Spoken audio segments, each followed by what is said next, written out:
Sir, இப்போ நீங்க சிரிக்கணும் இருக்கா சொல்லல. உங்கள் வாழ்வில் எப்போதெல்லாம் உங்களுக்கு பிடிக்காத சம்பவம் நடக்கிறதோ அதில் பிடித்த ஒரு சின்ன துளியை நீங்கள் அனுபவிக்க தொடங்கினால் அந்த துன்பத்திலிருந்து மொத்தமாக வெளியில் வந்து ஆனந்தமாக இருக்க முடியும்.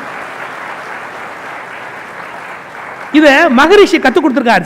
சில நேரங்களில் சில சங்கடங்களை சகித்துத்தான் ஆக வேண்டும். அது நீங்க சகிக்காம இந்த உலகத்தில் இருக்கவே முடியாது. சகித்துத்தான் ஆக வேண்டும் அப்படிங்கறத கத்துக்கணும். ரொம்ப முக்கியமான விஷயம். எனக்கு ஒவ்வொரு மனிதர்கள்ட்ட நான் ஒவ்வொரு விஷயத்தை கத்துக்கிட்டு இருந்திருக்கிறேன். எங்க மாமனார் வந்து சார் மேஜிஸ்ட்ரேட். என்னுடைய மாமனார் மேஜிஸ்ட்ரேட் சார். ரொம்ப கடுமையா தண்டிப்பார் சார். எனக்கு கூட பொண்ணு கொடுத்தார் சார்.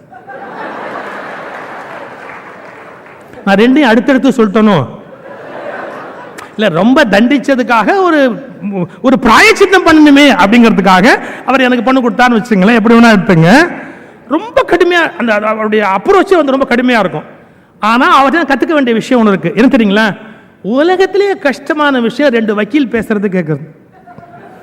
ஏன்னா ரெண்டு பேரும் புழுகுவான். ஒரு புழுகுவான், அதுக்கு மேல ஒரு புழுகுவான். எவ்வளவு பொறுமையா அவர் கேட்பாத்துங்களா? ரெண்டு பேர் சொல்றதையும் அவர் அப்படியே கேட்டுட்டு. அதனாலதான் நான் வாழ்க்கையில இன்னைக்கு எத்தனை பிரச்சனை வந்தாலும் எங்க மாமனார் கடவுள் மாதிரி நினைப்பேன். என்ன எவ்வளவு பிரச்சனை வந்தாலும் அவர் எப்படி எல்லாம் கேட்டுக்கிறாரோ அதே மாதிரி நாமளும் லைஃப்ல நிறைய விஷயங்களை கேட்டுக்கணும் அப்படிங்கிற ஒவ்வொருத்தரும் நம்ம ஒன்னொன்னு கத்துக்கலாம். ஒவ்வொரு உண்மைகளும் நம்ம தெரிந்து வைத்துக் கொள்ளலாம். நீங்க ஒவ்வொரு பெரியவர்கள்ட்டேருந்து நம்ம கத்துக்க வேண்டிய விஷயம் நிறைய இருக்கு. அதை கொஞ்சம் கூர்ந்து பார்க்கணும். இன்னும் ரெண்டு செய்தியை எனக்கு கொடுத்த நேரமும் கரெக்டாக நான் முடிச்சிடுறேன். ஒரு 2 செய்தி ஒவ்வொருத்தையும் நான் பார்த்து வியந்த செய்தி.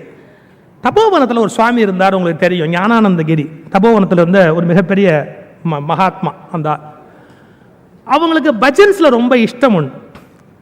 அவங்க தான் அவனுடைய தோற்றுவாய்க்கு காரணம். பஜன்ஸ்ல வந்து ரொம்ப ஆர்வம் உண்டு. ஒரு முறை பஜன் நடந்துகிட்டு இருக்கு. உள்ள இருந்தாங்க.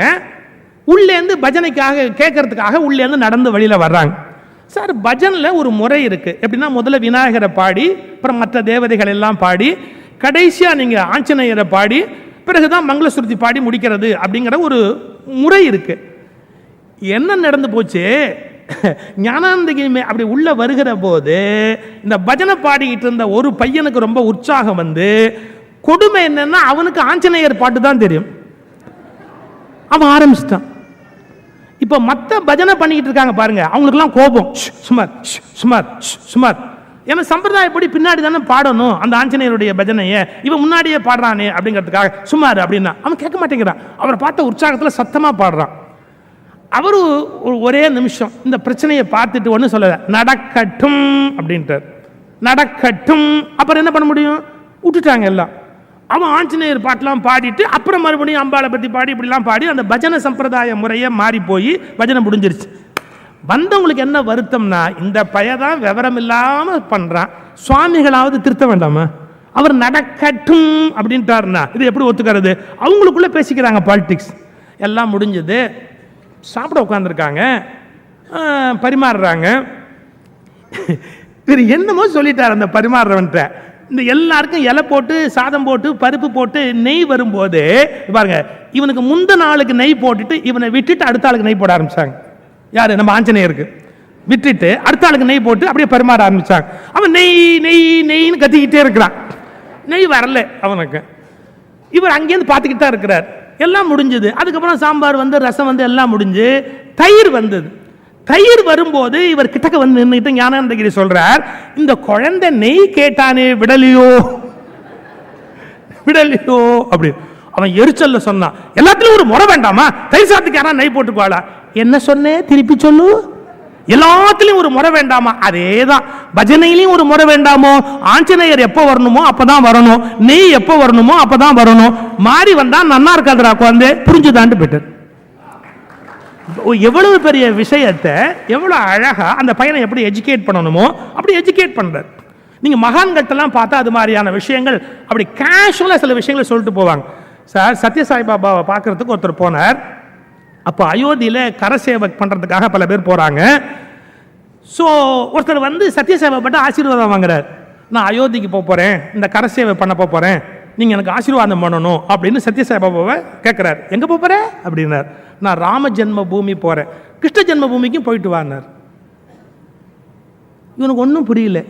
ராம ஜென்ம பூமிக்கு போறேன்னா கிருஷ்ண ஜென்மபூமிக்கும் போயிட்டு வாங்கிறாரு இவர் அப்படின்னா. போனால் அங்கே அரெஸ்ட் பண்ணிட்டாங்க.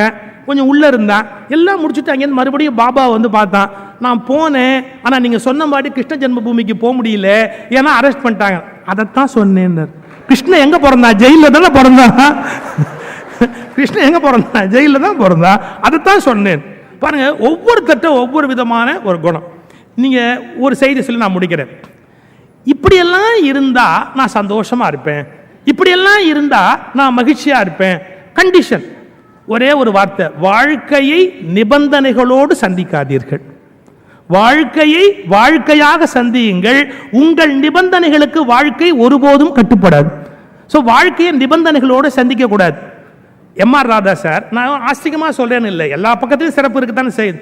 எம்.ஆர். ராதா மிஸ்ஸால அரெஸ்ட் ஆகிறார். உங்களுக்கு தெரியும் நினைக்கிறேன். மிஸ்ஸா டயத்தில் ரீசன்லாம் ஒன்றும் கொடுக்க மாட்டேன். ராத்திரி வீட்டுக்கு வருவேன், கொத்தா அப்படியே அள்ளி கொண்டு போய் உள்ளே போட்டுருவேன். அது மாதிரி வண்டியில் வளைச்சி போட்டு எம்.ஆர். ராதாவை கொண்டாந்து எங்கள் இதே பீச் ரோடில் இருக்கிற ஐஜி ஆஃபீஸில் கொண்டாந்து நிறுத்திருக்கிறாங்க. ஐஜி ஆஃபீஸில் ராத்திரி 12 மணி வீட்டில் தூங்கிட்டு இருந்த எம்.ஆர். ராதாவை போட்டு வண்டியில் அள்ளிட்டு வந்து இங்கே நிறுத்தியிருக்கிறாங்க. உள்ளே வந்து பார்த்தா பல மாஜி அமைச்சர்கள் உட்காந்துருக்காங்க எங்கள் ஐஜி ஆஃபீஸில், எல்லாத்தையும் கொண்டாந்து வச்சுருக்கிறாங்க. எல்லாருக்கும் பயம். ஏன்னா எப்போ வெளியில் விடுவான்னே தெரியாது, கேஸ் என்னன்னே தெரியாது, என்ன நடக்கும்னே தெரியாது. அந்த இடத்துல சிரிச்சுக்கிட்டு இருந்த ஒரே ஆள் எம்.ஆர். ராதா.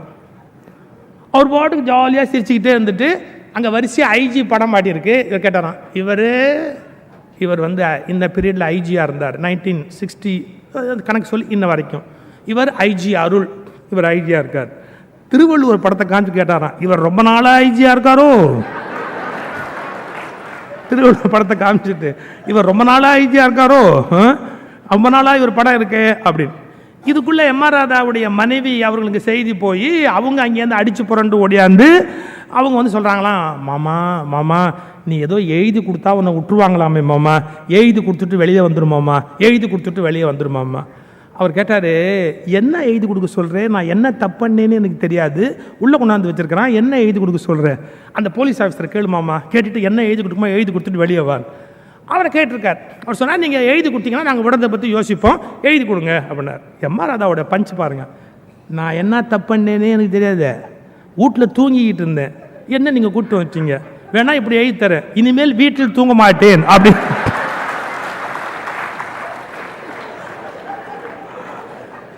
அது எனக்கும் வசதியாக இருக்கும்,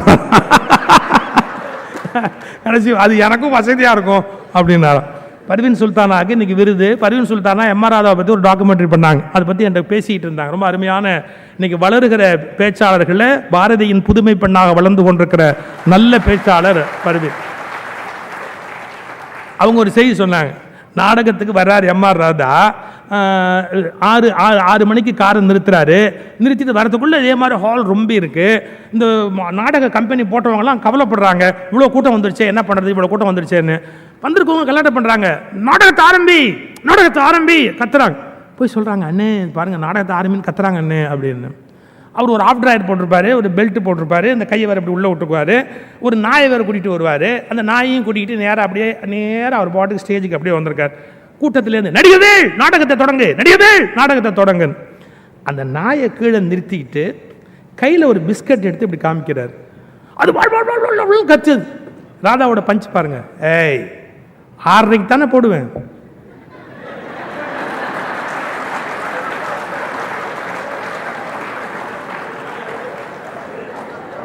தானே போடுவேன், கத்துனா போட்டுருவேன்னா அப்படின்ட்டு அவர் பாட்டு பேசாமல் போயிட்டார்.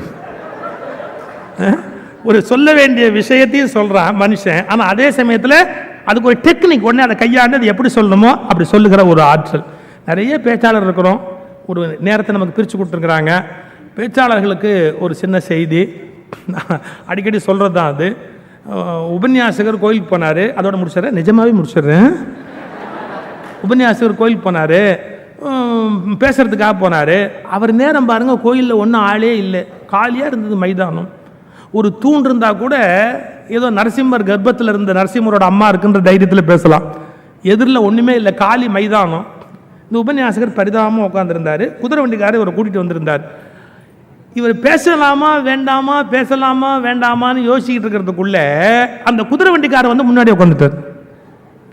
உடனே இந்த உபன்யாசகர் கேட்டாராம், நீ வராமல் இருந்தால் என் ப்ராப்ளம் சால்வ் ஆகிருக்கும், நான் பேசாமே ஏஞ்சி போயிருப்பேன்.